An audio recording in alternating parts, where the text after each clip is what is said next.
உடல் ஆரோக்கிய குறைபாடுகள் மற்றும் வீண் விரயங்களால் சிரமப்பட்டு வந்த மிதுன ராசி நேயர்களே, இந்த மாதம் பாக்கியஸ்தானத்தில் கிரக சேர்க்கை இருப்பது தந்தை வழி சொத்துக்கள் கிடைக்க வழிவகை செய்யும். தெய்வ வழிபாடுகளில் நாட்டங்கள் அதிகரிக்கும். வெளிநாட்டு தொடர்புகளால் வருமானங்கள் கூடுதலாக வாய்ப்பு உண்டு.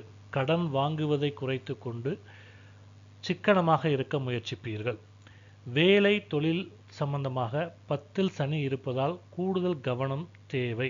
பொறுப்புகள் அதிகரிப்பதால் கவனமுடன் செய்ய வேண்டிய சூழல் ஏற்படும். திருமணத்திற்காக வரன் பார்த்து கொண்டிருப்பவர்களுக்கு குரு வக்ரம் அடைந்திருப்பதால் வரன் தேடுவதில் சில தாமதங்கள் உண்டாகலாம்.